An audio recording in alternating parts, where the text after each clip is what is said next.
Coming up, a Sad Styles production. Get into it! Finish him. This week, we celebrate the 30th. Mikey, we haven't even started yet. Right. Finish him. Andrew, come on. At this point, I don't know if you're doing this as a joke or if you are this dense, but just once, can you let me get through the introduction without interrupting me? I'm so sorry. I will let you finish it. Yeah. Okay. That's out of your system now? Yeah, hopefully. Okay. Finish him. This week, we celebrate the 30th anniversary of Mortal Kombat 1 by taking a look at 1993's classic Mortal Kombat 2 on the Retrograde podcast. I'm so proud of you. You did it. Shut the fuck up.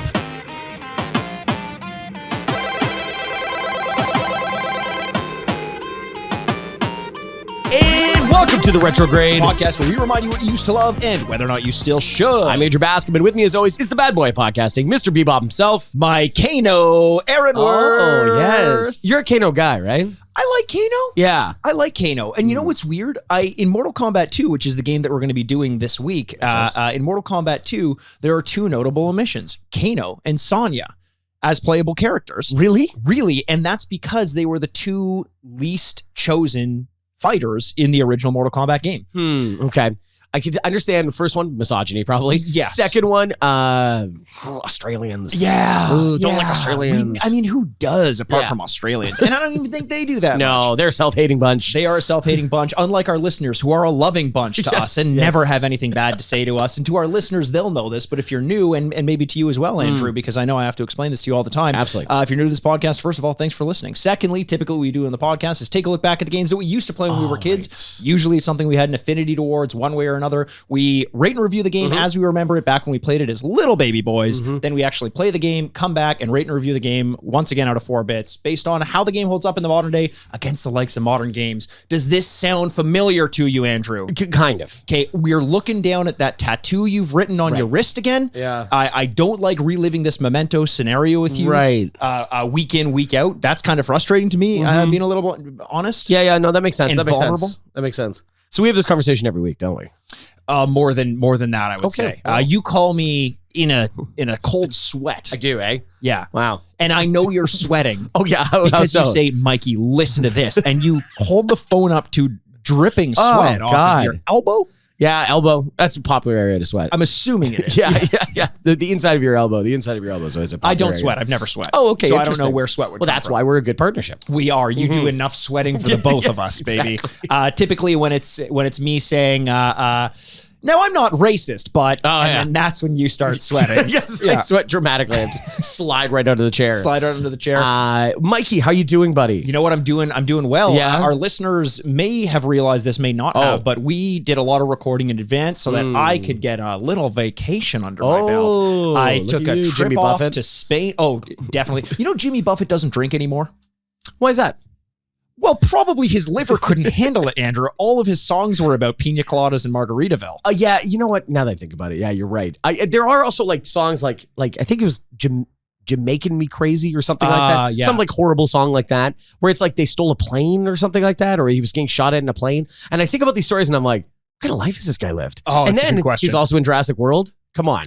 Is he in Jurassic World? He's in Jurassic World because in the I don't know, with the area where the dinosaurs are attacking, like this mini mall type Jurassic thing. World. Yes. I guess that could have been it. Jurassic World. They were on the titular Jurassic World. Well, once they escaped from the park, it was a Jurassic World. Wait, aren't we all in this Jurassic World? We are. We're just joining it a little bit late. 100%. Yeah, absolutely. So he's they're attacking, and one of them is a Margaritaville in the background, and he's holding 2 margaritas and running away. That's amazing. I love that. I love that. It's great. Did you watch the new Jurassic World? I had no interest in them. No. Since Chris Pratt, and it's nothing against Chris Pratt necessarily. Yeah. Maybe. I don't know. I don't know. It's not. Okay, I brought up, and I'll get into my trip a little bit because I played a lot of video games. I know you're all waiting on the trip. I know you're waiting, but I have to get this off my chest. Everyone is like off the Chris Pratt train. Yeah. Does anyone know why? Because I brought this up to my brother and he's like, everyone hates, what did he do? And I don't know. Overexposure, I think. But the other one is to minors? No. And why does your mind immediately go there? Well, you said he's exposing himself. No, I said overexposure. Yeah, too many times to young kids. No, I didn't say anything about kids. I didn't say anything about physically exposed. Right. Allegedly. Yes, very good. Now we played the game. The other one is he's very religious. And you hate religion. Well, it's one of those weird religions. Yes. It's like, it's Christianity. Yes. But it's like Christians, like, you know, like, hey, I'm just gonna, you know, volunteer at the homeless shelter. No, not that. It's Yes. like, hey, gay people suck. Yes. Like that kind of thing. I guess he married a Schwarzenegger. Is that what it is? Arnold? Married a Schwarzenegger? Or was that Kennedy? I forget. He's married into a big family, and they're like not religious in a good way. And I think a lot of people are like, oh, okay. I'm casually out on this guy now. Well, speaking of the negative sides of religion, my vacation was in Spain, and I went to a torture museum based around the Spanish Inquisition. Cool. And immediately I was there with my girlfriend, and there were a couple exhibits, live demonstrations, not actually.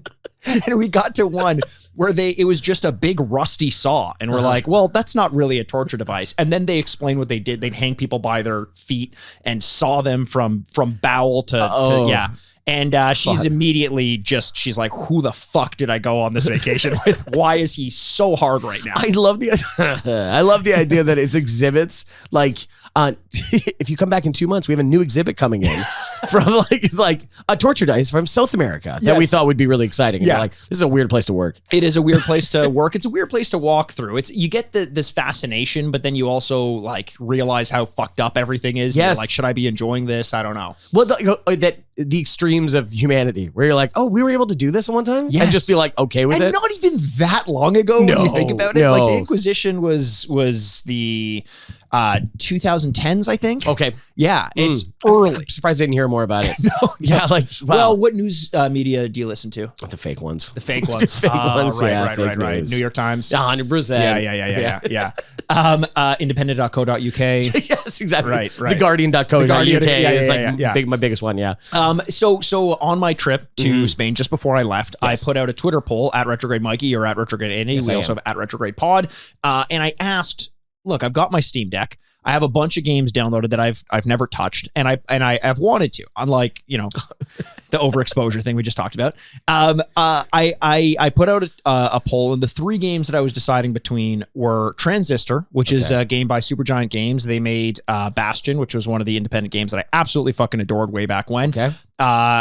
Slay the Spire, which is a roguelite card-based game, which I'd heard a lot about and I wanted to play, and a lot of our listeners had told me to play. They thought I'd really like it. And the third one was Oddworld Stranger's Wrath, because we played Oddworld Abe's Odyssey. Yes. We really liked it. I know that Stranger's Wrath was one of the more underrated, underappreciated games from that development company, so I wanted to give it a shot.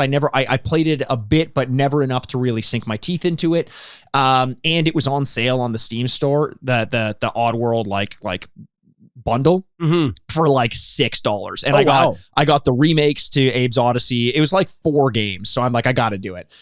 Slay the Spire won, and I started playing that game. And I have to give a quick shout out to one of our Twitter followers at RX Burgess, Burgess, who had been for a long time, I hesitate to say begging, but begging me to play Slay the Spire, and for good reason. He thought that I would really love it, and it turns out I do. This game is fantastic. That's awesome. You pick a hero that has a specific style of card deck. You start with the same deck as you go. There's like a couple attack cards, a couple defense cards, and a couple skill cards. Okay. And as you go stage by stage, if you win, you pick up a new card, maybe a potion, maybe an ability that will last over the course of the run. You have an HP bar that is constant, so each round that you make it through, if you lose a bit of health, you're not going to gain it back. You have to stop at different sites, and you plot a course through the cave, very roguelite fashion, very traditional. But as you go, you build your deck, and it gets more complicated, and you use more skills. So it's about learning your hero, learning the enemy types, and then you die and you start over again, but you get some unlocks that make the next one slightly easier. An incredibly addicting game. You know, it's from several years ago, so I don't need to spend too much time talking about it. But if you're still on the fence as a listener and you haven't played it, definitely give it a shot. Andrew, have you ever been a fan of these deck building games? Not really. Not really? I don't know. I feel like some versions of that have bled out into more like skill developing character 100%. ones. So like there is a version of that, but no, not hard deck ones. Even like hard deck. Top gun. I was gonna say, yeah. John Hamm's just sitting there sweating like, don't you go below that. I think so. Don't you go below that. I would love if John Hamm just walked around disapprovingly on me. Oh, That's a fetish of mine. I was going to say handsome man disapproves of me. Come on, get out of here. He's got man. If only I were handsome, you'd be rock hard right now. 100%. Because I've constantly disapproved of you. I think I would. That would be the motivation I would need to do anything I wanted. Is if John Hamm disapproved of me. Oh my goodness! You know what's so funny too? I was thinking about how different our Twitter engagements are because you're getting recommended great video games to try and you succeed. And my most successful Twitter interaction from last week was about Fraser Crane. So, and how you great bring that on yourself though. I will say people come to me and ask, Andrew, what about this Fraser Crane? And I said, well, he's a therapist, but he became a radio host. And his brother, you wouldn't believe, he's also a therapist. Yeah. But yes, and so I'm just saying, if you want to recommend great games for Mikey out there, he'll play them, and he's doing a great job of reporting back. And then if you want to get back to me with what you think about Martin Crane in his chair, I'm here as well. That is, I think one of these Twitter accounts sounds a little bit more fun than the other. Yeah. And it is definitely the Fraser one. 100% it is, yeah. The salad and scrambled eggs. Yeah, how a weird thing of like, I like women that look like Raws now for the rest of my life, you know? Yeah. That was like my Elaine thing. Oh, well, how can you fight on that one? Elaine's beautiful. You can't. Also, just so cool. Like, oh, my goodness, yes. The other game, so there were two... Yeah, go right back to it. I got to go back to I'm sorry. Is no more about Elaine? Okay. No, I can't. That's too bad. I can't get us that off course. We could spend a whole episode on Elaine. Is there an Elaine-based video game? I think is there a Seinfeld-based video game? There has to be, right? There was. I saw someone did like an 8-bit point-and-click adventure thing, like pretending to be Seinfeld. Like they just almost like a teaser video, that was really funny to me. That's cool. There have been a couple of those things. Like I know there was someone made a point-and-click adventure of the Principal Skinner steamed hams. Yes. It was like a steamed hams video game, and I was like, would people be interested in us playing that on the podcast? Because I feel like things like that. There was also this game like Proteus or something, or Proteum, which is a retro inspired first person shooter that came out in the last couple of years, and I'm like, would people be interested in us playing those games? Similar to Shredder's Revenge, which is a very popular episode for us. I feel like we could bring that to the table. If you are, let us know, because I think you and I would both be interested in exploring 100%. some of the retro-inspired modern games out Even there. when you were saying, would people be interested? I'm like, yes, people would. I would. So Yes. I'd like to do that. Maybe we should. Maybe we should. So what other games were you playing on your Steam Deck? So I did try Transistor for a little bit. It wasn't quite what I was looking for. I was thinking Bastion, and if anyone out there has played Bastion, you'll know that was an incredibly unique game. A narrator that kind of said everything that you were going to do and was very cool. The combat mechanics was almost like, or the weapons were almost like Insomniac-esque, where they felt chunky and they felt like they really informed the combat. Here comes Chunky. It had all summer to figure out what kind of game it was. The combat was, I could see myself getting into it, but I put that one down and instead played, because I keep hearing about it, Vampire Survivors. Have you heard about this game? No. Have you heard about it? Have you heard about this game? Have you heard about this game?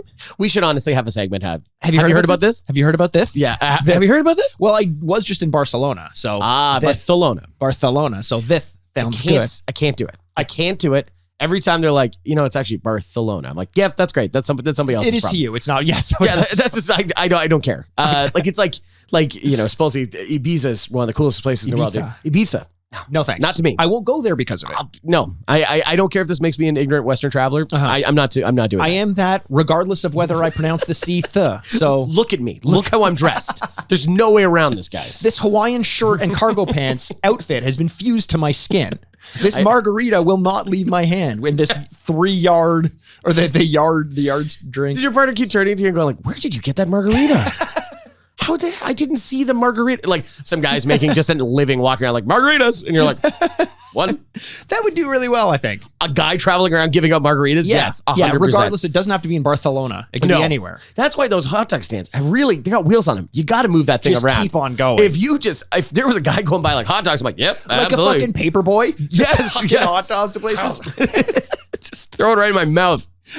So Vampire Survivors. Throw it right in my mouth, disapproving John Hamm.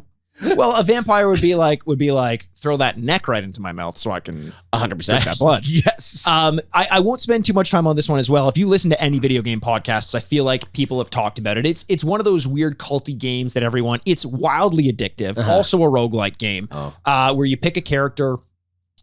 You don't press buttons in this game. You just control the joystick. Whoa. And as you're moving, automatically, almost like according to a rhythm, a weapon will throw. So if you start as one character who has like a knife, it'll be like doom, doom, doom. It'll throw a knife just straight out in front of him. So you have to kind of like run around, and there are, 20 enemies on the screen. You're kind of avoiding them. You try to kill them. You collect a little bit of experience. You level up. You unlock either another weapon or power up the other one. So you can get like a knife and then a whip. So so you go doom, doom for the knife. And then the whip would be like, in a different direction. So you get to a sense of when everything is going to be set off, where the enemies have to be in relationship to where your weapon arc is, and you try to round them up, kill them, and then collect the experience on the ground. And it starts off, there's 10 enemies on screen and you only have one weapon. And by the end of it, as you start to level up in each run, you've got like 6 different weapons. They're all leveled up, and there are like literally 400 enemies on the screen, and you're trying to navigate all around them. It is wildly addictive. Cool. It speaks to the heart of what makes these collectible video games and these achievements work, because it's just so blatantly like, doesn't it feel good to be more powerful than you just were? Wouldn't you want to be a little bit more powerful? And the fact that you don't even have to press a button to do it means that it's like, oh, no wonder Diablo is so fucking addictive. You just want the next thing of loot. You want the numbers to go up, and you want each click to mean more. And that's at the heart of what all these games are, and experience-based games, and it fucking works. Vampire Survivors is out there. It's relatively inexpensive. Give it a shot if you have a Steam Deck, especially, because my God, the Steam Deck was so good to have on the trip to Spain. Yeah. Oh, that's great. Yeah. What was the best part about having it? Like, why are you walking away going like, this is so good? It's because there is no, if you play the Nintendo Switch and you play like a modern game on the Switch, like Overwatch, for example, came out on the Nintendo Switch, and it was a terrible port. You could theoretically play Overwatch on the Steam Deck. Okay. Without any loss of quality, maybe playing it at a lower fidelity of graphics or something like that. But everything you play just feels exactly as it would playing it on a desktop PC, and you have the benefit of playing it wherever you want. You don't give anything up in terms of quality to play the games that you want to play. Granted, I'm not playing like Doom on it. You can play Doom on it. I like the fact that it's got my entire Steam library, all the games that I couldn't have played on any other console. I know I mentioned a couple that you could. It just feels like the limitations are endless. The one problem is it's so fucking big, it couldn't fit into my laptop bag. So my girlfriend had to put it in her backpack for most of the time, which is a little bit annoying to her. Yeah, very supportive. Very supportive. You guys, she was on this trip my Steam Deck carrier. Caddy. Yeah, exactly. I was like, I don't know what to do. I'm a little bored. She's like, might I suggest Slay the Spire? I'm like, great. Yeah, bring that out. Brings it out, displaying. Over these 10 days, I mean, I know you've gotten Madden, NBA 2K23 has come out. What have you been doing in your gaming time, Andrew? It's funny. We talked about it a while back that there was some games that I was starting to try because I'd never played. Sure. Never played Guardians of the Galaxy. I started playing that. Never played Ghost of Tsushima. I started playing that. But I've started playing, in a big way, Assassin's Creed Valhalla. Oh. And I'm like about halfway done the game. No, it's a long fucking game. It's a long, well, hopefully I'm halfway done the game. But you know what's so funny? It's just the system of Assassin's Creed. Like it's a punchline around here on this podcast. Sure. We use Assassin's Creed as a joke sometimes. Can I clarify? Okay. Sometimes it is a punchline. The diving bell missions are a punchline, but it's also just a touchstone for a specific style of game that a lot of people love. A lot of people love. Not for me. No. And I found that I've played more than I think I have. Like by the way, they do all blend together after a while. 100%. And you're like, okay, which one's Unity? Was that Brotherhood? Which one's that one? This one's good in the way that like they take a format that they have and then they try and apply it to a classical period, and then you get to like live in that. Sure. Okay, that part of it, I'm totally down on. Sure. It's cool being you're a Dane, you're a Viking who has gone to England. And so you're kind of rating England. You're describing all of my least favorite parts of the Assassin's Creed games. The history part? Mm-hmm. You like the modern day parts? Yeah, I like the fluorescent bulbs. I like the gorgeously designed modern office buildings that you get to walk through with no parkour abilities. It's one of my favorite parts. I will say, it's funny you say that because I was playing the game and I'm like, okay, you get obsessed with going like, well, oh, there's one of those I haven't synchronized that area yet. There's a bird, logo on the map. Yeah. I should really synchronize. And you see like there's 30 of them and you're like, I'm going to do all of these. Sure. And you get obsessed with that kind of stuff, right? And so you're like, and you're running and you could ride horses and you could be on boats and you can do everything. And I'm like, okay, here we go. That's really good. And then I get whatever desynchronized. And all of a sudden I'm in a fucking cabin in 2020. And she's like, the character that you're playing, she's like digging up, like she found the skeleton of them, and she's like, oh, you tell so many secrets. I'm like, I almost threw the controller. I was like, I forgot that this is part of the game. Yes. This is ridiculous. It's so dumb. Why does this help the game in any way? Story-wise, sure, if that's the story that they want to tell, but I've never met a single person who enjoys playing through those moments. Oh, you know what they should just do? Picture in picture. Something pops up. I'm still playing Assassin's Creed. Yes. The story of whatever's going on in the office is there. You know what? Let me swipe it away if I want Minority Report style. Just get it on the screen. Honestly, if you just had like a narrator going like, and then that's when I walked over and I'm like, great, awesome. I'm just going to keep playing this game. 100%. Because it is insane. Like, you're right.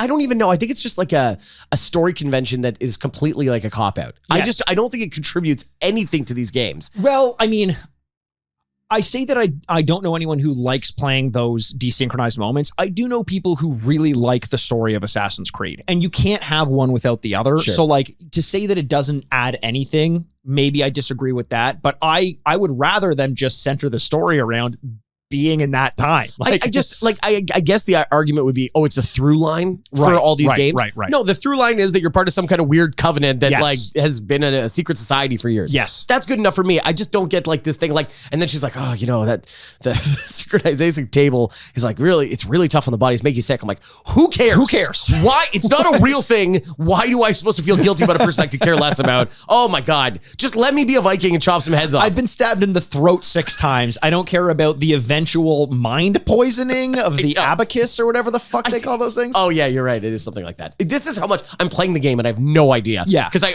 like voluntarily turn off my brain when that happens. I desynchronize from the game. When I hit like a modern day cinematic in Assassin's Creed, I feel like the same version of myself that was playing Metal Gear Solid on the PlayStation when you're trying to survive the torture and you're just fucking tapping X, like, get me out of this, like, skip this cutscene, skip this cutscene, skip this cutscene. Thank God there's skips cutscenes. Yes. I'm like, okay, I just was, and I'm just cutting through there. I will say I'm really enjoying it. It's not a lot of fun. So, it's... What is your favorite part of the Assassin's Creed game, playing it in the modern day like this? I will say the fighting has gotten better. Okay. It's not as much as like kind of the Batman Rocksteady stuff. Sure. Where it's just a little too simple sometimes. This one, there's actual...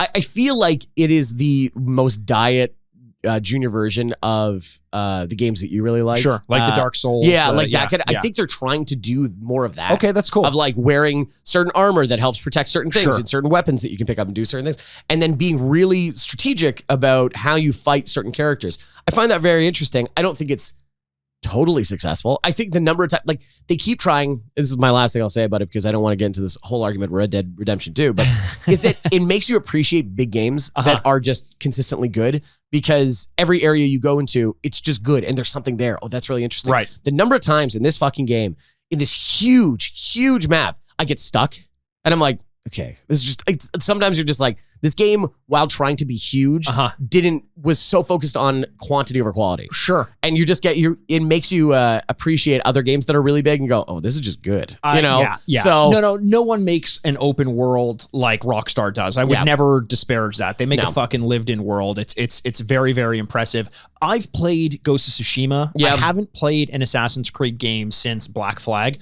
Describe to me the difference as someone who's just played Ghost of Tsushima and Assassin's Creed in their combat. Because I liked the combat in Ghost of Tsushima, and that was why I played that game as opposed to an Assassin's Creed. I would say it's tighter. It's a very similar style though. Kind of like multiple people. You kind of have to watch. There's little tells and when they're going to attack and what kind of attack, and then that makes you have to parry or use a shield or whatever like that. And there's some strategy about which weapons you use. Like I'll have the shield, so that's my R trigger buttons, and then my axe will be my left trigger buttons. I'd say the Ghost of Tsushima is a more successful combat, but I will say that Assassin's Creed is better than I thought it would be. I thought that was going to be the biggest like weak spot But it's only a matter of time before I try another Assassin's Creed game. I feel it, it's like a Call of Duty game. Every few years, I'm just like, I feel the itch and I'm like, okay, this is the year I'm getting back into it. Right. Just for that 1 year. And then I'm kind of good. Yeah. And I know, like, say what you will about Ubisoft, but they made a game in Assassin's Creed Valhalla that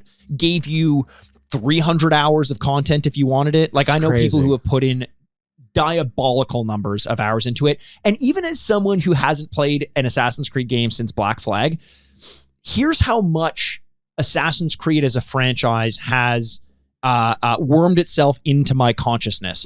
When I was in Spain, I was visiting some of the old castles like Alhambra in Granada, and all I was doing was looking around like, there's a handhold. If I wanted to, I could climb up there. I could do this. Like, it has now informed how I look at historical structures, which is so weird to me.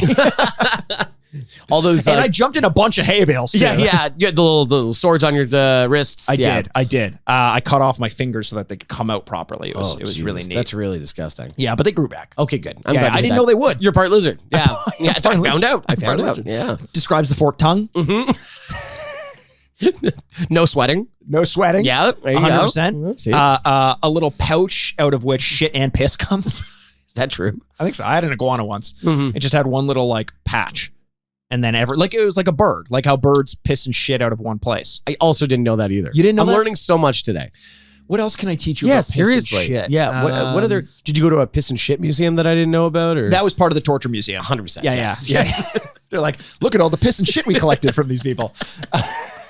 Somebody snaps, take a photo. Well done. Okay, yeah. Listen, speaking of piss and shit, I would piss and shit myself if I had to take part in a combat for my mortality. It is the game of this week, Mortal Kombat 2. Why are we doing this, Andrew? Because it's the 30th anniversary of the Mortal Kombat franchise. Okay. It came out on October 8th, the original Mortal Kombat, October 8th, 1992. Okay. That's 30 years. Once again, I'm going to check with you to make sure the math is correct on that. That sounds good to me. There you go, 30 years. Now, we've actually done Mortal Kombat 1 on this podcast. Yes. Twice. We've done that for a small number of games where we did a banger of a game early on in this podcast's life cycle. Yeah. And then determined that it would probably make more sense for us to go at it again. We were trying to reserve some space for higher reviews. Yeah. We also weren't as in tune with playing retro games, if that makes sense. Yeah. No. We didn't have that perspective. Yeah. Let me ask you this, actually. After doing this podcast for the 4+ years that we've been doing it, do you feel more of an affinity towards retro? Has it informed your ability to play retro games and made you want to play more of them more often? Or are you still more of a modern Game Boy? I'm a modern Game Boy. I'm a modern Game Boy. I'm a modern Game Boy. You know me. Yes. But I think this podcast scratches an itch. We get to go back and play games weekly that, people don't go back and play. And the number of times that I see people that listen to the podcast and they're just like, oh, that must have been fun going back to play that game. Yes. It's almost like this weird thing of saying that, like, it's fun that you have that opportunity to do that.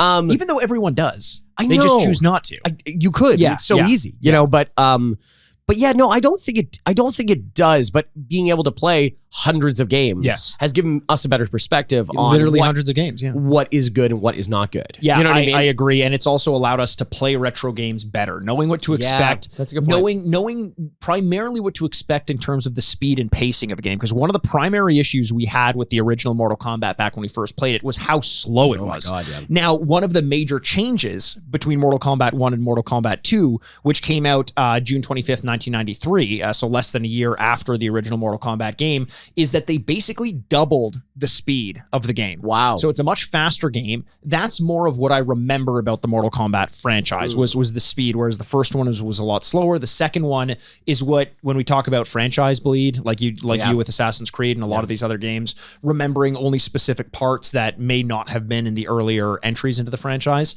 I really remember the speed of Mortal Kombat, and that's something that didn't come until Mortal Kombat 2 in 1993. Oh, okay, cool. Now, 30th anniversary. Yes. We're fans of video games. We're on social media.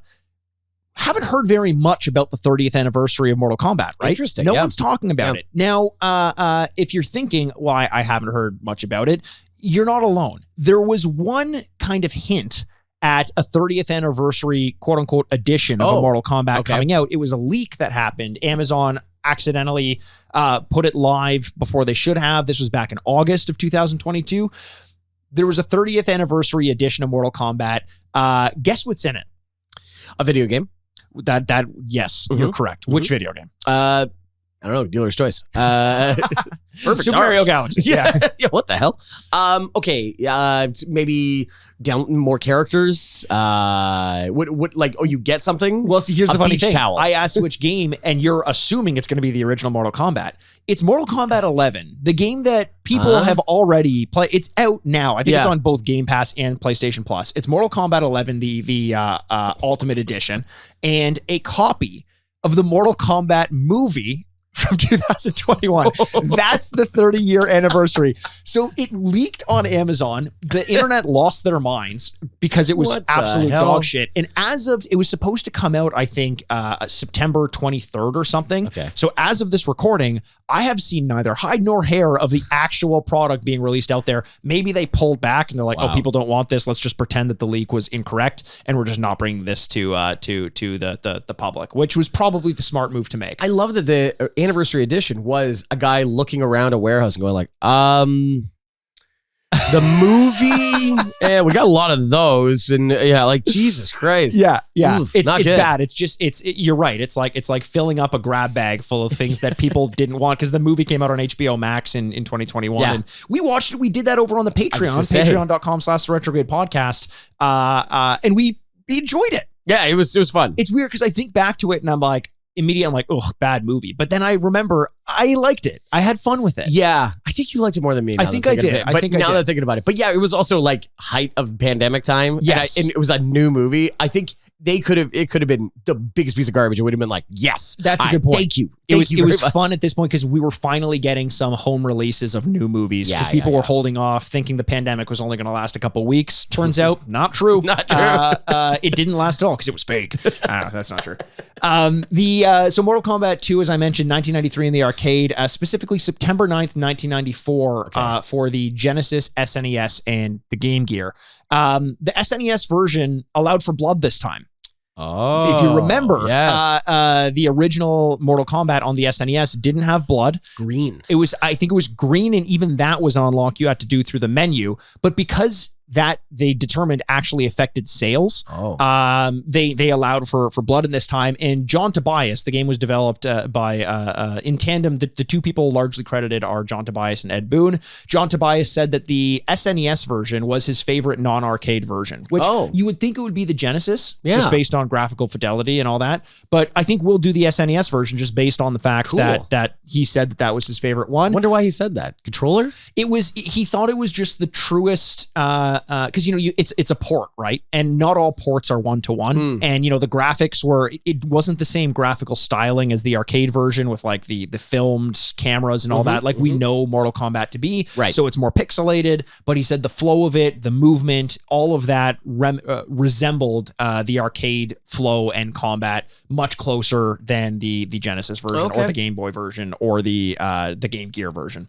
Developed and published by Midway for arcades and published by Acclaim for the home versions. The notes section on Wikipedia is hilarious for this one because it's basically saying like it's Mortal Kombat. It's very influential. People like this game. It's just like, what do you want me to say here? How am I going to teach you anything you don't know? The general notes section. But there were some things that I wanted to pick from and some other articles that I read. Let's go through some notable changes for Mortal Kombat. I'd love to. There are some knockback moves. So you know how the uppercut will shoot you into the air. There's some knockback moves that will push you to one end of the screen. That was a little bit of a change. There's more variety in standard hits in terms of kicks and punches, high kicks, high punches, more special moves, more finishers. And then, as I mentioned, the speed has been essentially doubled, which I think would have been my biggest complaint about Mortal Kombat 1. Sure. So it's good to see that was largely addressed in this one. Is this the one where there's like crazy characters now all of a sudden? There is an addition to the characters. So let's go through that and then we'll finish off with some of the changes. So the characters, you have Baraka, new character. One of my favorite. I love Baraka. I don't know what it is. Baraka Hussein. It's important I say it. It's important I say it. It's important I say it. Jax is here. Oh, Jax. Okay. Johnny Cage as a returning character. Yeah. Katana is a new character. Kung Lao is a new character. Oh, Liu Kang, obviously a returning character. Melina, Raiden returning. Reptile returning. Scorpion returning. Wait, Reptile was in the first game? As a secret character. Oh. Yes. Basically just a palette swap with Scorpion. Yeah. Shang Tsung returning, and Sub-Zero's returning. Notable omissions, as I mentioned Sonya and Kano. You only see them in the game held as prisoners in the background of Shao Kahn's arena. Cool. Insulting. Yeah. Very insulting. Yeah. These guys suck. Yeah. And as I mentioned, not included because they were the least picks. Now, an interesting thing happened. The actors who played Sonya and Kano were like, you included our likeness in the game. Oh, That's us. Yeah. And they didn't get any compensation for it. What? They tried to sue them twice and lost both times. So there must have been something in the contract about like we can use your likeness in perpetuity or something along those lines. Or maybe they changed it enough to warrant it. But that would be quite a bummer. It's going to be weird when we see them as prisoners and it's like, why does he have a thought? But I'm a stupid baby. The fuck is that? You know, like we can do whatever we want. Well, speaking of stupid babies, one of the finishing moves in this, in addition Speaking of stupid babies, the addition of babalities in this game was another thing. There were more finishers. Each character had at least 2 fatalities, not including the environmental kills, but you also had babalities and friendships. Some of those additions were part of a concerted effort to make the game a little bit more comical. I think as graphics get better, this is just a theory, but as graphics get better, and as gore gets ramped up, I think you need to introduce an element of camp. Otherwise, it starts to feel a little bit too much. You know? Do you like that? Do you like the babality and the friendships and stuff like that? I don't mind it. I'm a little indifferent towards it. Yeah. I do like it for the reason that it allows for trolling. You know, if you rip my spine out and floss your fucking teeth with it or something, I don't know. I don't think that's that sounds a real pretty one, good, but it sounds pretty good. Yeah, maybe Baraka would do that. But yeah, Baraka sounds like that because he's got those big teeth. Yeah, big teeth. If you do that, that's one thing. That's part of the game. But if you become my friend, if you use a friend, if you make me a gift, if you give me a gift, because I think Baraka also has that. He like gives them a gift. That feels like a troll. Right. You know, you just uppercut my head real hard. Knock you square off the ground. Wow. And then you give me a gift. I don't want that gift. 100%. I don't want to be your friend. There should be disrespect. I think that would be good. Like you offer to help them up and you pull up your hand. That's amazing. That'd be good. I like this. Let's get into this. What element of fatalities? We have the fatalities, we have the babalities, we have the friendships. I think there's animalities at one point later on in Mortal Kombat. What is the type of fatality genre that you think would work best in Mortal Kombat? Is it that? Yeah, it's like some kind of disrespect. Yeah. But petty. Like very petty. Yes. Like I understand that I could turn you into a pretzel and that's kind of fun, or whatever, I rip out your spine or something like that. Or they're free falling. But yes, be very petty. Yes, and the heartbreakers. Yes. Is it? Yeah, I think that would be so much better. Just like they're on the ground and they're like whatever, and you just kick dirt in their eyes. Yeah.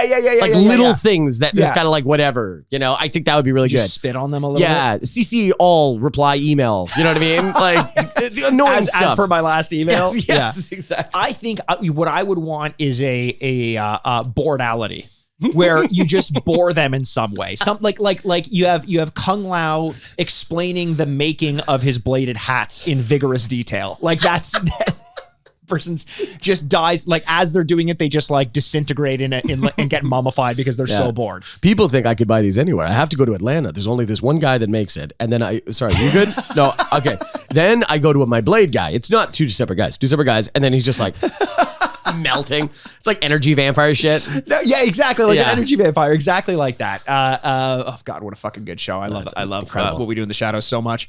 Okay, how about this? I'll ask you this. Oh, yeah. If you had a fatality, you punch me in the gut. Right. I'm fucking stunned. Right. This is the second time you've done this to me in 2 rounds. And I'm just wobbling. We're wobbling. You got a chance to finish me off. What are you doing? So what I would do is, so Mikey's wobbling. Don't do that. That's making me sick.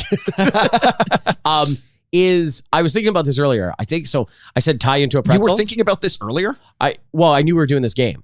And so I was thinking, I knew they were doing the game. And so when the most modern versions, the only thing I ever hear about with Mortal Kombat, like 11, is that like, oh, you got to see these fatalities. Yes. Like it's so crazy, right? Kind of thing. And I'm like, I wonder how crazy it could be. It'd be great if they could, I tie you into a pretzel and I put mustard on you and eat you. I love that. Isn't that good? If all of your fatalities surrounded like eating ballpark type food. Yes. I open a box of Cracker Jacks and it's a bunch of your heads or something like that. Yeah, that'd be good. I like that a lot. I don't know. Ballpark themed fatalities. And you're like, oh, that means you take a baseball bat to their head? No, that's too simple. No, not even close. I dive headfirst through you. You know what I mean?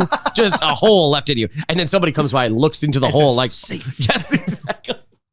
I think I'd probably go simple. Okay. I think I'd probably like slit you open. Okay. Clear out some space and wear you like a tauntaun or something like that. That's a really good one. That is a really good one. And I don't know if this is asking too much, but like the next stage, I'm still wearing your skin. And then if I beat the next person, I throw that on. Yeah. So you can kind of see the progression. Like if you were to cut Kirby open like a tree and see how many, because people don't know this, when Kirby becomes someone, that layer of skin envelops his past layer and you can see the rings, how many people he's 100%. And that would be me. Yeah. Michael Myers and Kirby are closer than we think. Leatherface. Okay. Sorry. Jesus Christ. I forgot that the mask was a mask and not somebody else's face. Yes. Halloween, new Halloween movie coming out. Everybody. No, that's a really good one. I really like that, but I also like that the fatalities should be way longer than they need to be. Yes. Like they should be minutes long. Yeah. And so like you wear them like a tauntaun, and then the next level you're like, oh, I'm a stupid idiot. Like just walking around like, look at me. You go to their job the next day. Yeah. That's what it would be. I think there would be room to just like fart in their mouth and blow them up like a big balloon. Yes, that would probably be back to my disrespect thing. You walk by them as they're like passed out and you just kind of fart on them a little bit and then keep walking. I think the disrespect should absolutely be a fatality style in this. I love that so much. Yeah. So let's go into the story of this game because I know you're very interested in the story of fighting games. The story around the fighting game. You know, I will say, okay, so because Mortal Kombat, one of the more simple premises of all time. Yes. There is a fight for the existence of humanity. Everyone comes from their different, worlds, I guess, or something like that. Who's the best? Yeah, who's the best? Really easy premise, really good. Also, like an easy sell. You can imagine why they've made 4 movies now or whatever it is. Like, oh, we're just gonna take a fighter from all these different styles and see who's the best. Okay, great, awesome. But then you also at the same time go like, it almost makes no sense if you think too much about it. And so, but yet these fucking games always go like, hey, we're gonna think a lot about it. Like you won't believe how much we think about There's this. a lot of canon. There's a lot of story around Mortal Kombat. Cannon. That's the weirdest. Nick Cannon himself. Yeah. There's a lot of canon in this, and there's a lot of little cannons running around because that guy what has is that kids. all about? That guy has kids, baby. Jesus Christ. Somebody's got to teach him about condoms. Or Yeah. just give his kids some money. Like if you really didn't care. Yeah. I guess there is some aspect of that where it's like, I guess I don't care. Like, Do you think there's any kids whose name he doesn't remember? Absolutely. Absolutely. Yeah. I That's think crazy. George Foreman figured it out by just naming them all George. Yes. Like he's like, well, I'm never going to forget this ever. Georginas and Georges just running around. Amazing. So the story here. So we all know the story of Mortal Kombat 1. Yeah. I just said it. You're right. Yeah. And at the end of it, Liu Kang beat Shang Tsung, who was hosting this tournament of fighters. That's the canonical ending. He beat the host. He beat the host. Just like every party I go to. Yeah. Well, party's over. Who's hosting this bullshit? Time to kick shit out of that guy. So Shang Tsung has to go back and beg Shao Kahn to spare him. Okay. Because the thing that confuses me about this, it's Mortal Kombat. How's Shang Tsung alive? I guess he teleported out of there. I guess so. I guess so. And he's immortal or something like that. Could be that. Yeah, Could good be enough. that. So the reason why Shang Tsung claims he lost, he's just like, look, we hosted this tournament in the wrong place. What if, he says to Shao Kahn, we brought all of the Earthrealm fighters to us, really far away in the outer realms. Right. Then they'd be jet lagged. We'd have home court advantage. And Shao Kahn says, that's a great plan. I'm going to give you your youth back and give you another chance to beat Liu Kang in a round of Mortal Kombat. It's basically the argument of home field advantage, and they use it. And Shao Kahn's like, that's a great point. Also, my ankle was hurting that day. Yeah. I ate something weird for lunch. And you're like, okay. All right, yeah. A lot of excuses. A lot of excuses, but all of them add up. I wasn't sleeping well that week. Yeah. Like, oh, okay. I think I may have had COVID. Exactly. Sure. What's COVID? That's not real. I thought you were vaccinated. Apparently it doesn't do anything. Like, oh, here we go. Travel all the way over to another world and I've still got to deal with this bullshit. You can beat the game Mortal Kombat 2 as any character. There are endings that you will see after beating the game as those characters, but there is one canonical ending, and it's once again when Liu Kang beats Shao Kahn in the very end. So I mentioned the characters who are returning. There are some unplayable characters as well, who are sort of bonus hidden characters. There's Jade, Noob, Saibot, and Smoke. In order to fight Jade, you have to win one round before the question mark stage, which is a randomized stage in the tournament, without anything but low kicks and without blocking. How did people figure this out before the internet? Very hard. Honest to God. But that wasn't the only Easter egg actually in this game. There were a few of them. In the arcade, the 250th round that you would play in a two-player match, like the 250th round that cabinet would play, went to Pong with Mortal Kombat sound effects. Oh, that's awesome. It's awesome. That's so cool. It's imagine being there and playing it, not having a clue how it just happened. This is the kind of shit that you'd go back to in the schoolyard. Yes. And be like, okay, and then it turned into Pong, but I heard finish him, and people are like, fuck no off. one would believe you. And there's no internet. Yeah, Daryl's such a liar. Daryl sucks. Yeah. Let's uppercut him. Yeah. Toasty. Toasty, speaking of Dan Forden, the guy behind the Toasty, returns in this game. And he's just as toasty as ever. People are clamoring for it. They wanted Toasty back. Oh my God. Toasty boy. Noob, in order to face Noob Saibot, you have to win 50 consecutive fights, 25 consecutive fights on the Genesis. Sense. But imagine winning 50 consecutive fights in the arcade. That's fucking crazy. Oh my God. It's like your job at that point. It is. Yeah. It is. Noob Saibot, by the way, this is really cool. I mentioned the two people who were primarily credited with the development of this and creation of this game, Ed Boon and John Tobias. Boon, Noob. Oh. Tobias, Saibot. Backwards. Love Noob it. Saibot. That's great. And that was a great little bit of information as well. So if people didn't know that, now you know. Now you know. And you had to come to the Retrograde to find it out, baby. Yeah. You didn't even have to win 50 games in a row to find that out. No, you didn't. No. You didn't. You just had to be our best friends. Bosses in this game that also aren't playable, Kintaro and Shao Kahn. There's no Goro in this game either. No Goro, eh? No Goro. He shows up in one of the intro cinematics, kind of, but that's about it. He's got to be... Who do you think in popular culture is the most popular Mortal Kombat character? Like, who do you think has cultural resonance? Raiden, probably. Oh, Raiden. Raiden probably. Or honestly, Johnny Cage is up there too. Yeah, but maybe probably. not as much. Goro, I think, would probably be... Got to be either top three, right? Yes, and I think either Scorpion or Sub-Zero's in there. But oh fuck yeah, of course, just because the mask and like, you know what I mean. Do you remember like Halloween's around the corner? Yes. Do you remember people dressing up as Scorpion and Sub-Zero? I do. Yeah. I've seen it before as well. And that ended up becoming one of those like generic Party City, like party store, Halloween store in a bag, costumes. Yes, easy one to just come out of. Okay, just quickly though. Okay, this year Halloween coming up. Are we just going to be completely drowning in Top Gun? I think you have to be. We already were before Maverick. Yeah, but that's true. We always think that. Like, we always thought we were going to get a lot of the Joker. We always thought we were going to get, like, there's always that. We do, one. though. We get a lot of the Joker. We get a lot of the Joker. Still. Deservedly so. He's the hero we deserve, not the hero we need. I just want to know how I got the... No, Craig. God. Daryl. I don't want to know how we got the weird guy in the office always dresses up as the Joker for Halloween. You're like, oh God, he's gonna kill us all. Not again. This is the time. Here we go. This is it. These rules around HR, we couldn't fucking fire the maniac. All right. Now he's allowed to bring a knife to work.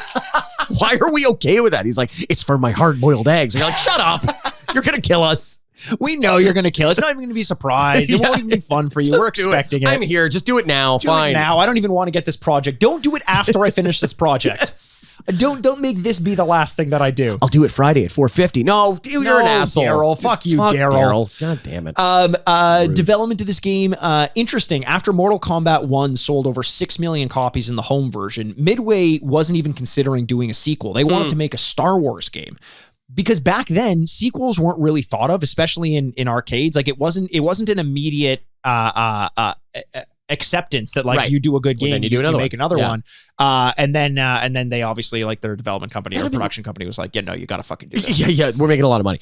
That would be a very interesting time for Star Wars too. The prequels hadn't come out. There's a long distance between the original movies and stuff. And Midway would have been behind it. I know, it would have been a cool game. And Midway, especially John Tobias being a comic book designer primarily. I think the team of Ed Boon and John Tobias, we talk about this all the time, how some game developers almost get pigeonholed by making a game that's too good and they never really get to branch out. Michel Ancel being the example with Rayman, and maybe even Lauren Lanning with the Oddworld games as well.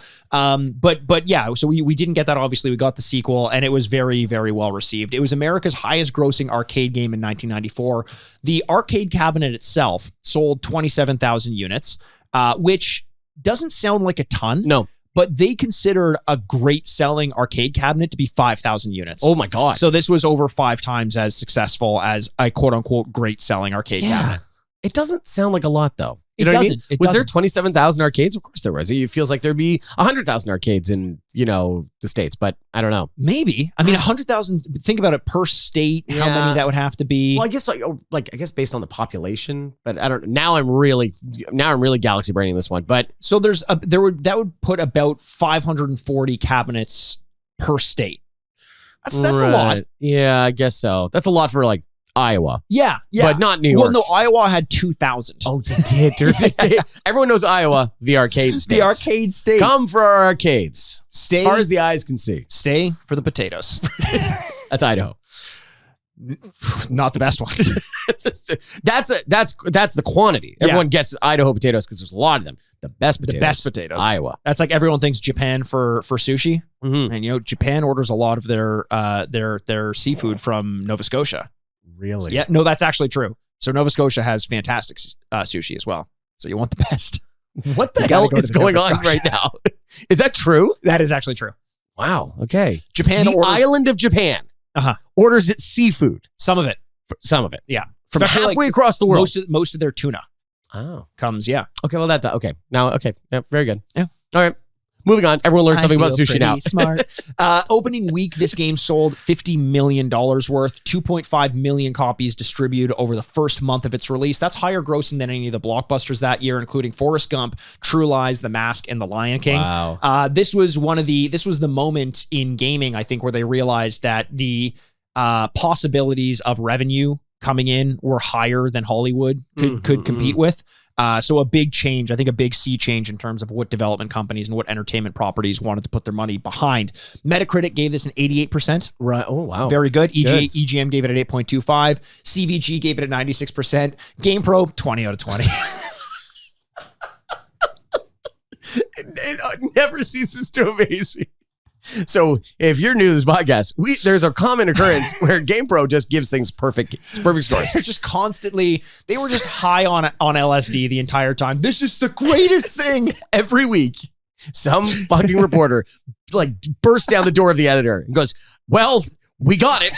That's it. The most perfect game of all time. It just happened to appear on my desk. You got to play it. And then next week, some other bullshit will come back. You won't believe this. Like Batman. Yes. The Batman game we did was a 5 out of 5. That was the first time we realized we're like, what? What is going on at GamePro?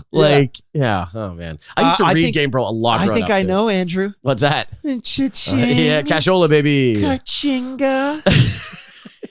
Cashality. Cash out. Here's how I stuff cash in their mouth as they fall down. Yeah. And then put their arm in the air, pull their arm off as though it's like a cash register. Cash starts coming out of their mouth or their butt. Actually, yeah. Okay, here's an idea. So they're lying on the ground, right? And you stuff their mouth with change. Sure. Okay. And then you just run up and kick them in the nuts as hard as you can and just change flies out of their mouth. That'd be great. That's a great one, right? I like that one. Man, I'm going to be so disappointed when we do these fatalities. And it's going to be like, I guess. It's going to be like, it's like Sub-Zero puts you into ice and then uppercuts the top half of your body off. It's we could have done better than that. Okay. You should have worn him like a tauntaun. Speaking of fatalities, this game was banned in Germany. It received green blood and some censored, like it would turn to black and white, or like the screen would black out sometimes for the fatalities in Japan. Oh, wow. But like in Germany, it was bad enough that like if you had the game, they could confiscate it from you. Like it was not, you were not, I mean, the Germans. Confiscating. Confiscating. Yep. Yeah. The ESRB, we know this already from Mortal Kombat 1, essentially was formed in response to the controversies around Mortal Kombat 1. Interestingly, John Tobias said that they were in favor of a body determining what the rating of a game was. Right. He said it took a lot of pressure off. This game was an M for mature. So there was no controversy anymore. Yeah. People knew what was in it. They knew that it was going to have blood, that the rating says it on there. And so if it gets in the hands of a kid, that's not their problem anymore. Right. They were marketing something as what it was. They put it, it's like if you could sell the double down at KFC, but it's been approved by some health standards board. So it's not like it's poison, like the FDA. Yeah. It's not poisoning you, No, exactly. Yeah, that's good. Like, well, we're not tricking anybody. Yes. People know what they're getting into. Exactly. That's really interesting. I didn't, we talked about that for Mortal Kombat 1, the development of the rating system because of it. Sure. Like, you know what I mean? I know that was probably very controversial at the time because you feel like it's some level of censorship. But, we do this with movies, and it's just so people have it's also the other one too, is like, especially with no rentals now, like you kind of need to know what you're getting into when you're buying a game. That's true. I don't know. Like, I know now it's like a very accepted thing, but I'm glad that they found that there is, that is positive for them as well. I don't think there's any negative to having a ratings board. Yeah. I mean, I get that it's frustrating if you're a kid and you can't play it. Yeah. Assuming there's no politics there, but it'd be tough, the politics around that. Sometimes the ratings are a little weird. Like you can say fuck, but only once. And you can show one titty. But that's the weird part. Like I am, well, in general, I'm against censorship. But is that like you hear about famous stories about movies and they're like, I cut out 2 frames and they let us, and then we got down to, we were an X and then we went to an R. And you're like, oh, okay. Or NC-17 or whatever it was, right? And you're like, what the fuck, 2 frames? You know what I mean? There's some stuff where you're like, or there's whole scenes that, maybe they had to rework. Sure. Could have been good for the story. I don't know. You know what I mean? I get that. I think maybe the issue then shouldn't lie with the ratings board. It should lie with the ability for those movies to be shown in, maybe it's the corporate culture of like Cineplex or something like that, or AMC, where it's like, no, we'll allow for X movies to be shown. Yeah. But there's just a different standard for age, or you just know what you're getting yourself into. Yeah. Like, why wouldn't that be allowed to be shown? It's funny though. It's now I've never even thought about this, but like now with Netflix, because they're pretty conservative with this kind of stuff. Sure. There's not like aggressively violence and nudity and stuff like that in these movies. But many different streaming services. I think it's actually more invasive because it's like broadcast into your house or into your phone or whatever it is, instead of us purchasing a ticket and going somewhere for it. I'm just I'm just pontificating out loud. No, it's great, Andrew. Our listeners love when you pontificate. 100%. GamePro, you just did a boardality to us. I did, honestly. GamePro just gave me a 20 out of 20 for my speech. Listen, Mortal Kombat 2, do you have an affinity towards 2 over 1 or 1 over 2? What were your experience? Do you even have a separation between the games in your head? I honestly probably don't. There is going to be a line eventually that as we keep doing these games where it's like, oh, this is the game that I stopped playing. Yes. Because I just remember like too many characters and all of a sudden go like, who the hell is this? Yes. There's a 7th version of Sub-Zero, but I definitely played Mortal Kombat 2 a lot. So yes, I did prefer this game more because when we went back to play number 1, I was like, holy shit, this is slow. And I think it was more because we were used to the speed of number 2. I agree. I think I played way more Mortal Kombat 1 than Mortal Kombat 2. I'm just looking this up because now I can't remember off the top of my head. Was Jax in Mortal Kombat 1? No, his first appearance was in Mortal Kombat 2. And the reason I ask is because I remember Jax and I remember Sonya. So I clearly played both of them. Right. But I don't remember specifically which one I spent more time with. You know what I mean? Like there's so much franchise bleed over which game was which. We're talking about 93, 94. I would have been like 5 years old at this time. So my parents were awful. They didn't pay attention to the ESRB and they beat me. So I wanted to learn how to have strong arms and cut them open like a tauntaun. So I played this game. But no, this is a game that I definitely spent time with. It was an easy arcade purchase for me when I would see it there, especially because I was used to playing it on the Super Nintendo. So the graphics were not the kind of live action graphics that you got in the arcade. So I always like to experience that higher graphical fidelity. But like, man, what can I say about Mortal Kombat as a franchise? I fucking loved it. I loved Mortal Kombat. Loved it. I played the shit out of it. You and I used to play this game a lot. We would often, our families would go together in the winters to like go skiing or something like that in a place nearby where we lived.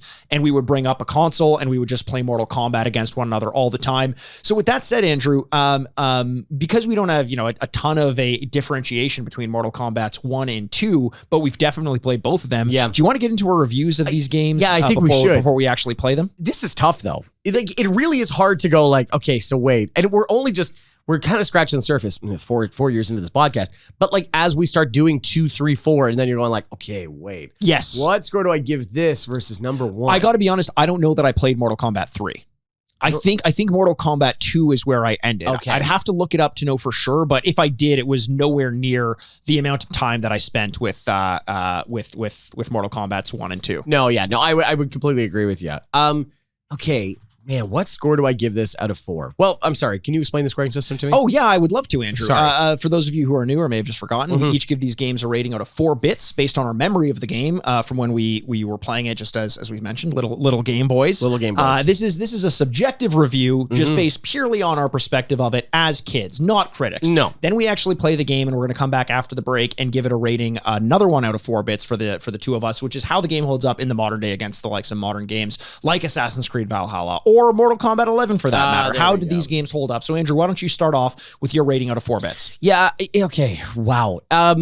This game is a legend, and I played the absolute hell of it. And the reason I know Mortal Kombat or have any feelings towards Mortal Kombat is because of this game. Yes. The problem is, as we keep saying during these games, is that I don't like fighting games. Yes. I was never a big fighting game guy, and it's a fun thing to scratch superficially, where you get to go out there and play, and you're like, just hit some buttons. You're like, hey, I won. That was fun. Yes. I lost. It doesn't matter. And then there's another thing to really jump in and go like, okay, the frame rate of this one, if I do this move, and I really appreciate that, and I think that's really cool for people to do it. It's just not my thing. Sure. That being said, Mortal Kombat 2 is one of the better games of all time. Like it's just one of those games that you played as a kid, and it became one of the more popular games. And so, like, it's one of those things that Mortal Kombat is like.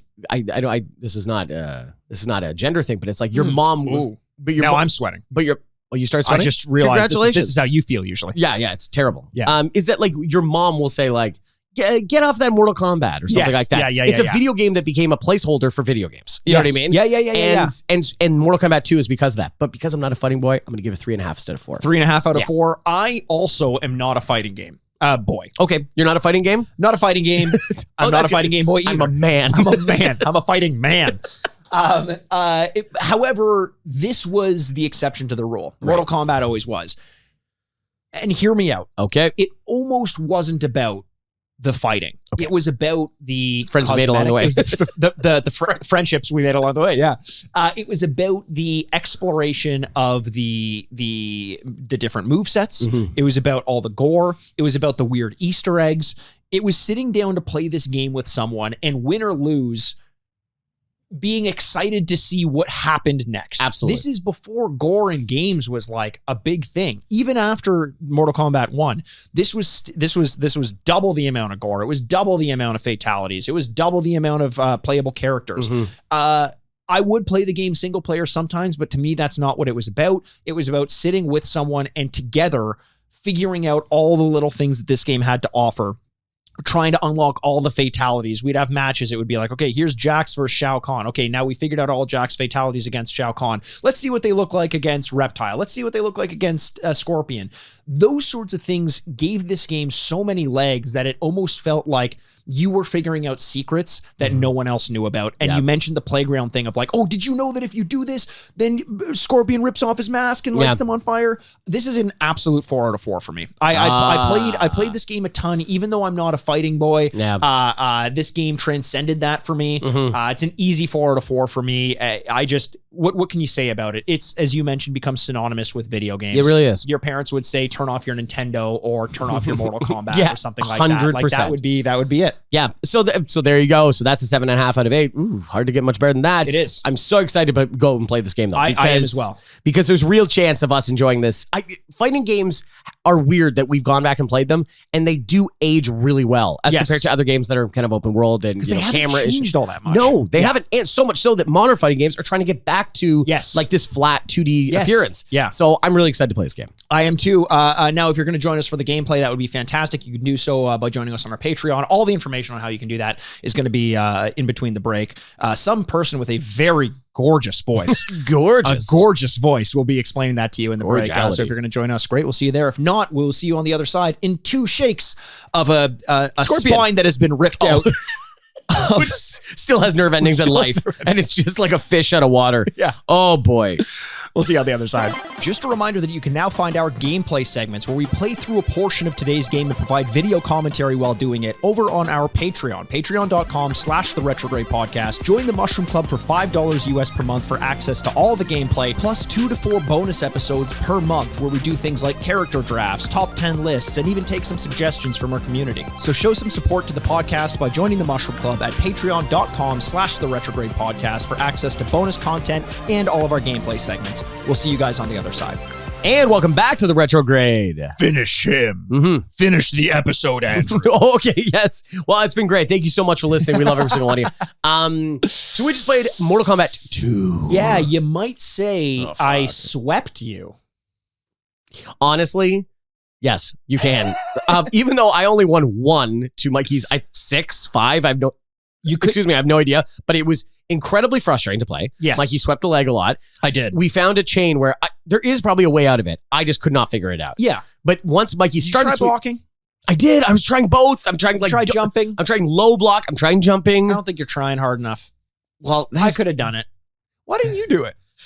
So Mikey won a lot. And I lost by chaining leg sweeps, really. Yeah, but then even then when you broke, you did a good job of not trying to hammer that, and then you still beat me, and I'm like, oh, now this is incredibly frustrating. So I did very badly. Mikey won more in the one-on-one matchups, which is very frustrating for me. You know what's weird though? You were much better facing the computer than I was. And I don't know why that is. I didn't get a single win against the computer. I mean, to be fair, we only really played one tournament, and then you and I decided to just play against one another. Yeah. And by the way, if you didn't see the gameplay, because you're not a member of the Patreon, you should do that. You should do Patreon.com/Retrograde Podcast. As we mentioned just before the break or in the break, it's $5 US per month. We put all of the gameplay content up there as well as at least 2 bonus episodes per month. We also do, you can check out our YouTube channel. Every 4 weeks or so, we release one of the gameplay segments from the back to the general public. So those do end up showing up sometimes out there. So keep an eye out for it. If you want to see our pretty little faces, sweep pretty little legs, check back in a couple weeks on our YouTube, or just join us over on the Patreon. Yeah, we finally get to commence our blood feud that has been boiling to the surface for 4 years now. 4 years. So, and it turns out Mikey beat me, which is tough. It's going to be a real mark against our friendship. But it is, and it always will be. Yeah, it will be. Yeah, and I'm glad that I came out on top because I don't have the wherewithal to navigate a world in which I was a loser. Yeah, no, 100%. Yeah, you'd be lost. Just 100%. Wandering the streets. Yeah. Call me Sawyer, because I'd be lost. Oh, that's pretty good. Thanks, man. Wow. Okay. Not Peggy's boat. No, not Peggy's boat. Sawyer. You know what I will say?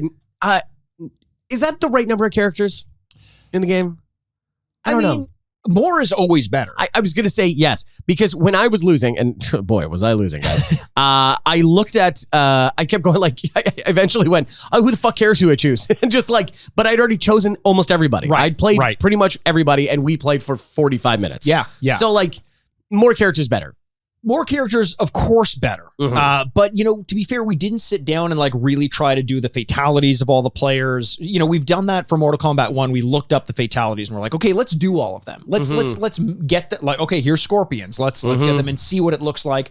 So there was something more that we could have explored there if we wanted to. The matchups would have gone, but like keeping in mind, and I know this is more of a retro score thing, that this is 1994. Yeah. What do you expect? What do you expect? 1993, 94, depending on when you played it, arcade or home console. But the increased number of characters from the first Mortal Kombat, I actually thought was pretty impressive. Well, okay, that's true.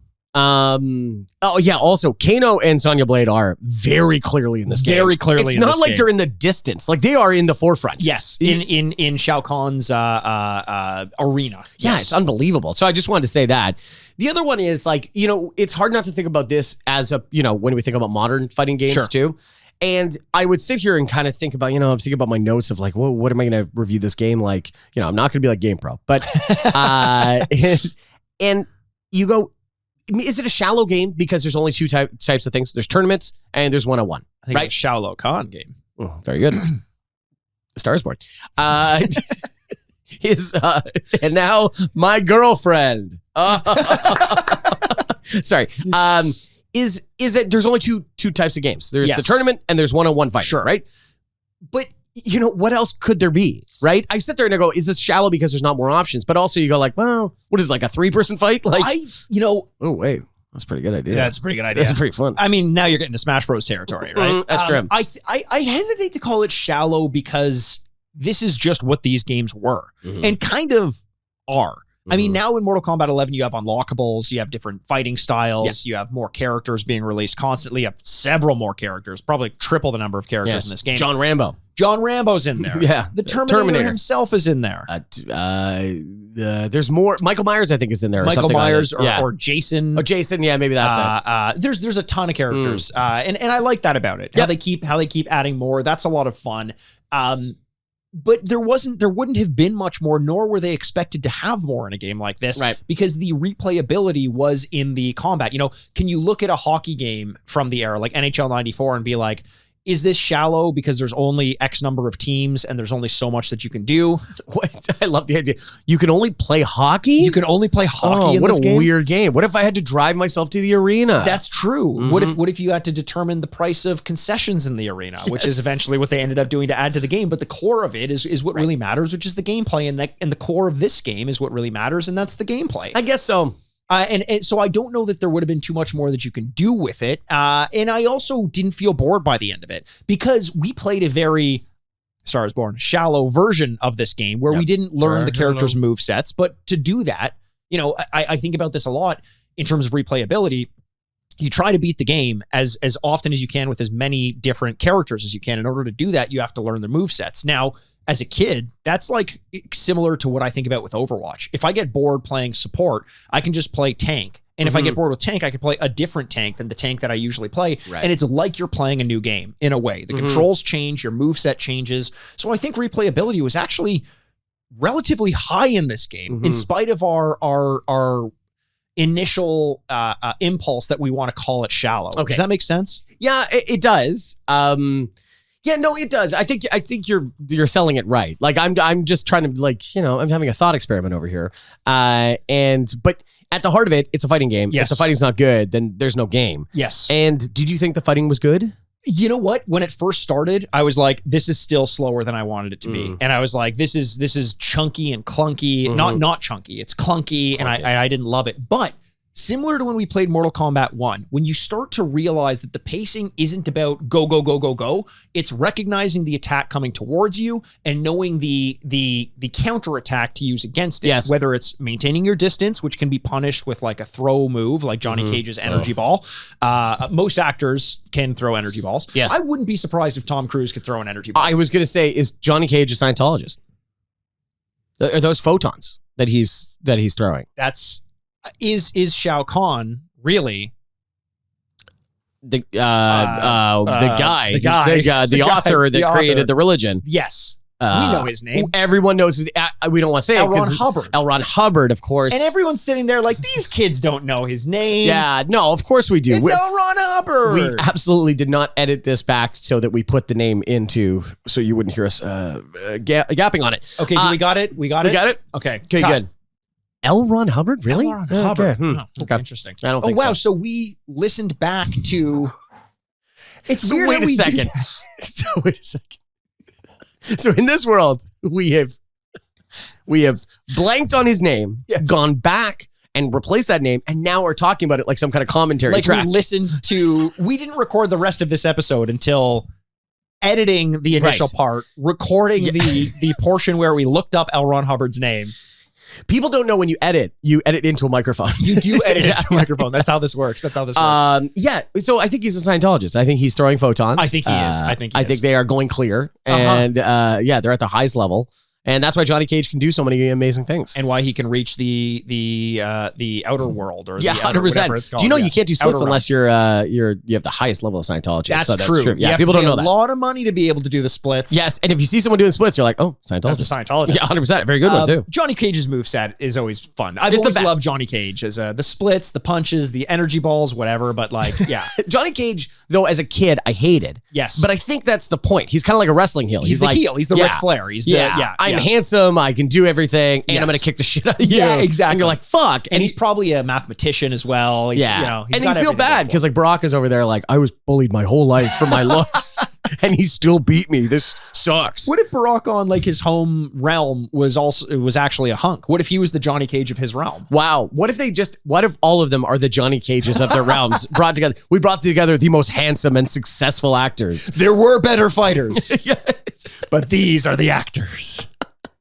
Yeah, Braca, Raiden, excuse me. But like, it makes sense. He's like, oh yes, I am. I'm very successful. Yes, I've won many awards.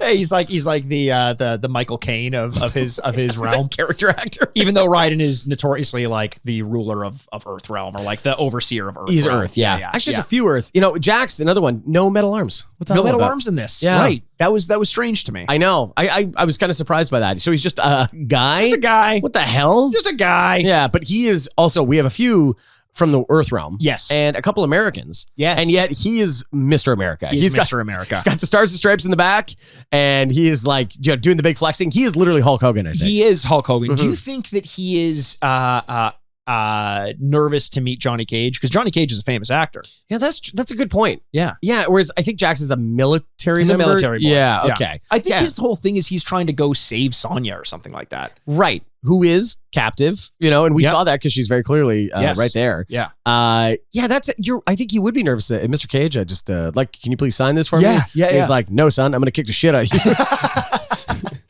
Can you sign my cast? I mean, my metal arm. I think you'd look better if I ripped off both your arms and you get metal prosthetics. Yes, sir. Please, sir. No, but to go back to the combat and everything, I really ended up liking it. Yeah. When I start to see the purpose of a fighting game and the different moves, and I'm not just using high kick, low kick interchangeably. Yeah. I start to enjoy it a little bit more. I liked playing against a human character who also wasn't good at the game because when I'm playing against I'm the the computer, human character in you're this the human story. character Yes. in the story. We're all characters. Yes, we're just, this all world's a stage, yes.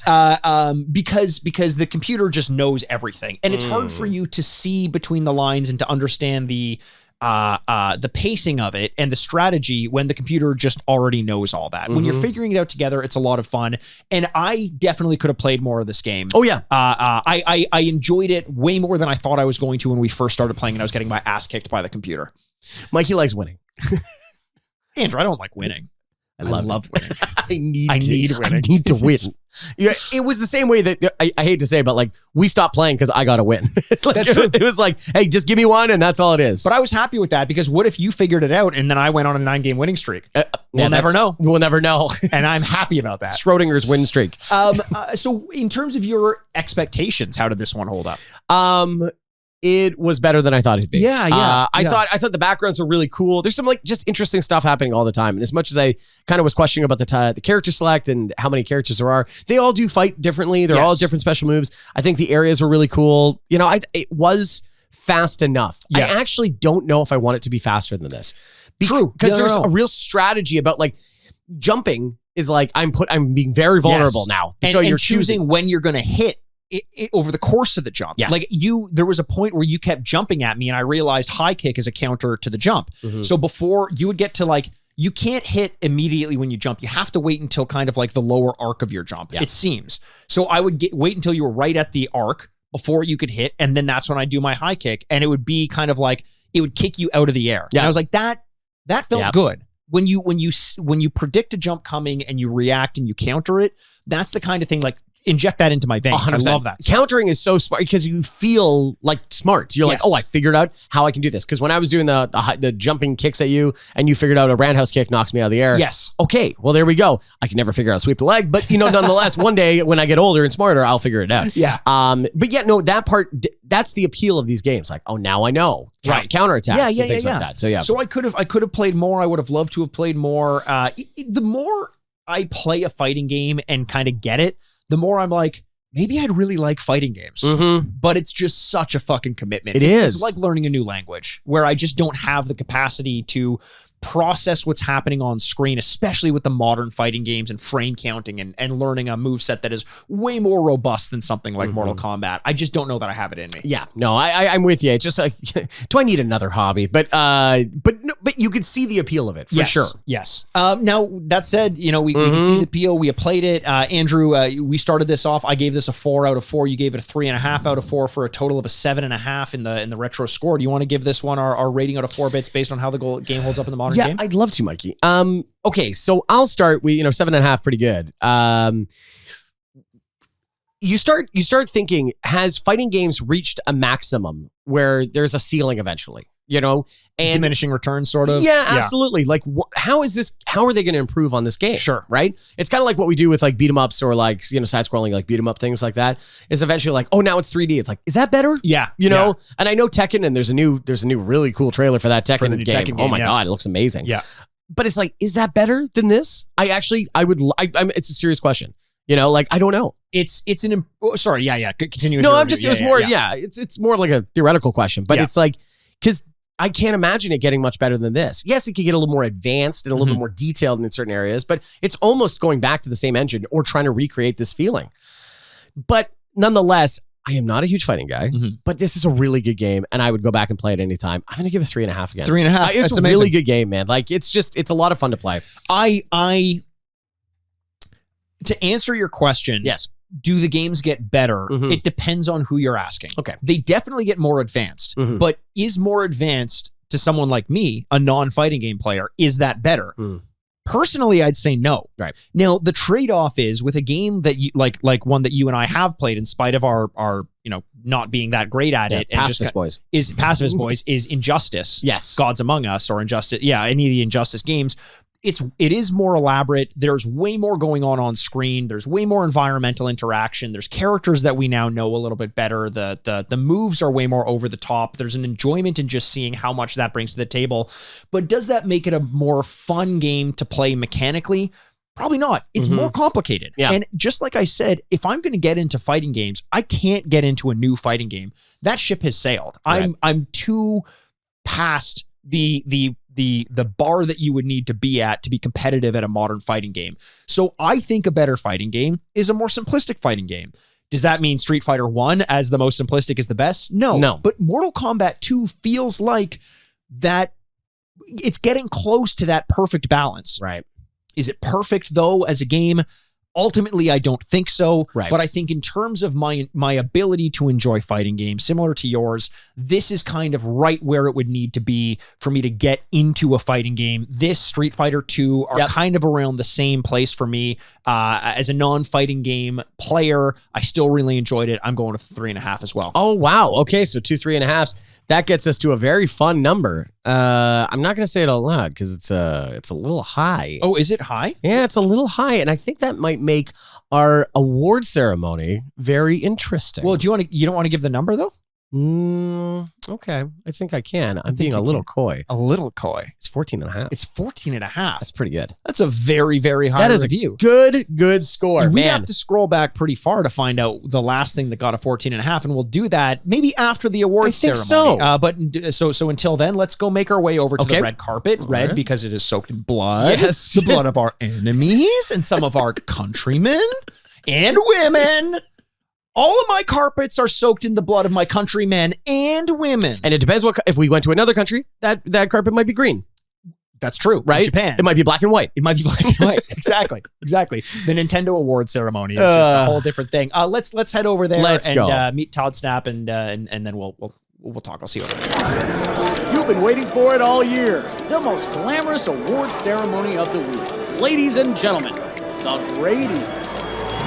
Here Wow. we are. You know, it's amazing. You don't want to meet your heroes, but then you see Baraka shake hands with Todd Snap, and you're like, you know what? We've really done something special here. It's very special, but here's the thing. No one warned Todd Snap about Baraka's hands. And now I don't know how Todd Snap's going to take pictures because he's missing a fucking hand. He got it cut off by Baraka's knife arms. Knife arms. And also Baraka has threatened me within an inch of my life to stop saying Baraka Hussein. And I'm like, it's important. If it's your name, why are you so ashamed Why of you it? say ashamed? It's It's your important name. to us that you say it. What's wrong with just saying your name? What's wrong with saying that, Baraka Hussein? Okay. Jesus Christ. Jesus Put Christ. down Todd Snap's hand. Ironically, Todd can't snap no more. Yeah. Wow. You want to hear what one hand clapping sounds like, Todd? Well, your future. Here comes Elliot, All right, dressed Elliot. just like Raiden. I would advise against it, Elliot, but it's too late for that. Too late for that. Why don't you, okay, he's pulling off his hat and reaching into that hat for the envelopes to let us know what awards this game has won. He fits like an old glove compartment. If it doesn't fit, you must acquit. And The Field of Childhood Dreams. If you play it, they will review it fondly.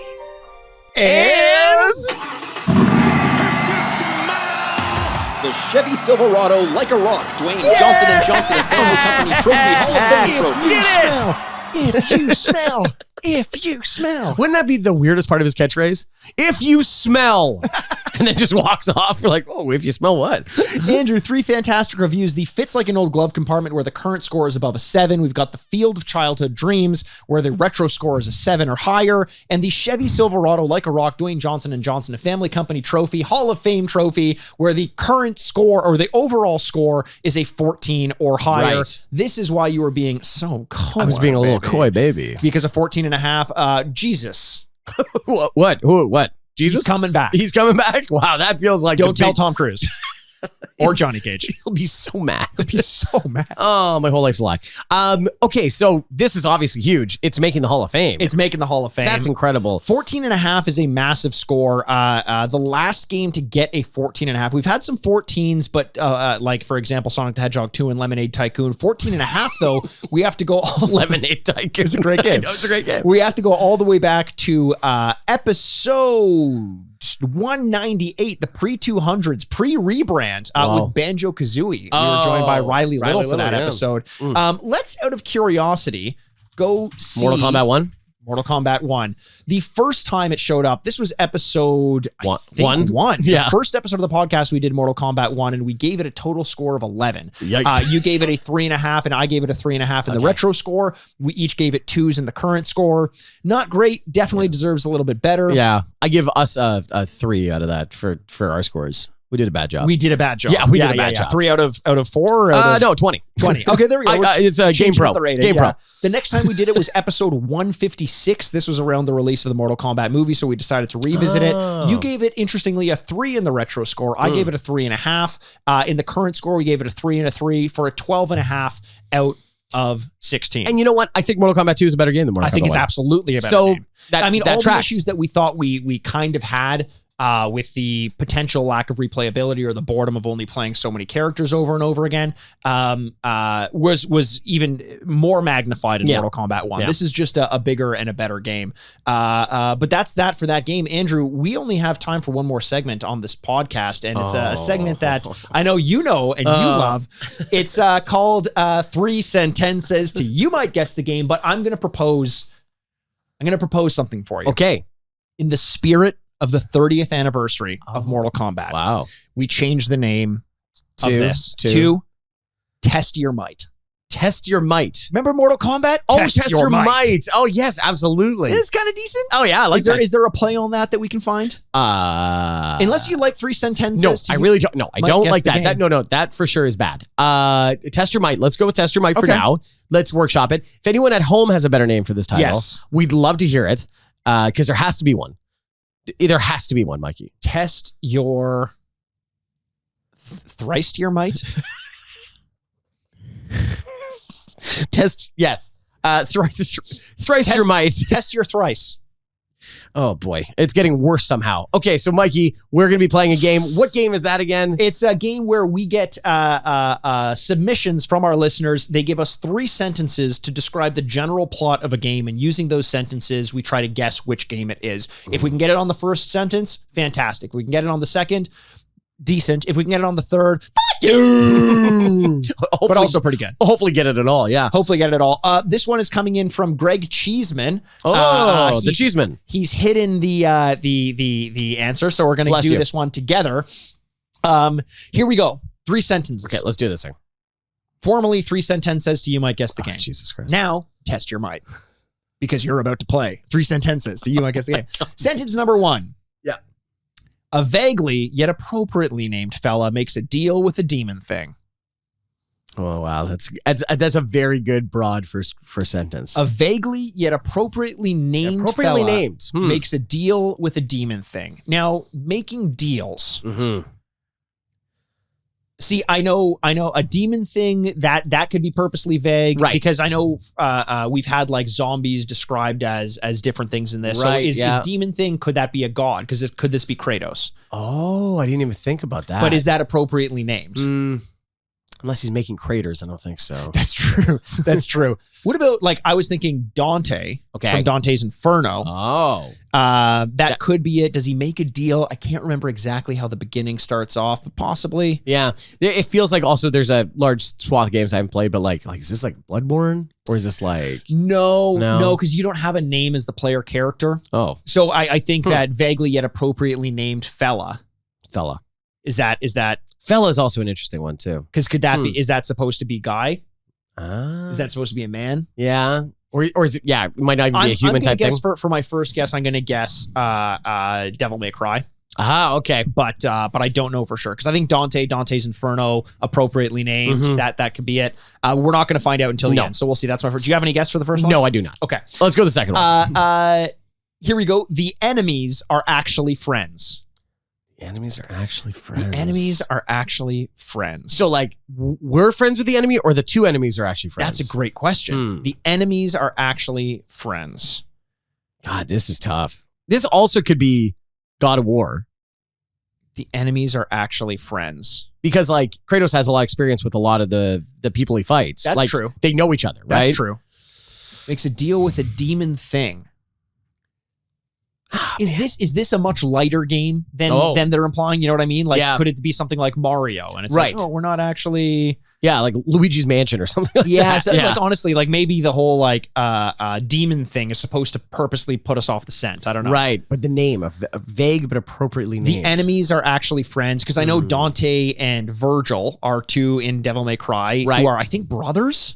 Oh. So that could be it. Yeah. What about Solid Snake? No, Devil thing. Ooh.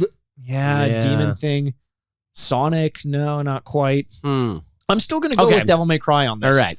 The shiny sword points towards the big guys. This is Shadow of the Colossus. Oh, wow. Wait. The enemies are actually friends. Very good. Makes a deal with a demon thing. Yes. Okay. This is a great one. This is a great submission. The Cheeseman comes through again. The Cheeseman comes through. Oh, man. I'm assuming it is. I haven't scrolled down, but let's find out. P.S. Just Pong. He says, joking, keep strolling. Shadow of the Colossus. Oh, that's fantastic. Great. So a great submission. Yes. And by the way, if you're going to send us, we do have a couple more that we're working our way through, as well as submissions for the life advice, which we just did on the last episode. You can send those to the Retrograde podcast at gmail.com. If you do submit test your might. Test your might. 3 sentences to You Might Guess the Game. Make sure to put in the body of the email, the 3 sentences. Scroll all the way down for the answer, just so we don't get it ruined. Andrew and I love working through these things. It's more fun together. Yeah, absolutely. Okay, so that was a lot of fun, but what? Wait, that was a lot of fun. But there's a real chill in the air. Oh God. Is there? I feel like I don't know about you. I feel like I've been watched this whole time. Yeah, me too. It's so like there's keep turning around. Like I don't want to say it, but it sounds like a. Oh my! Your stutter's back. Oh no, Sub-Zero's here. Yes, it does, and that's really fucking annoying. But you know what? Behind Sub-Zero, though. It's smoke. It's smoke. Yeah.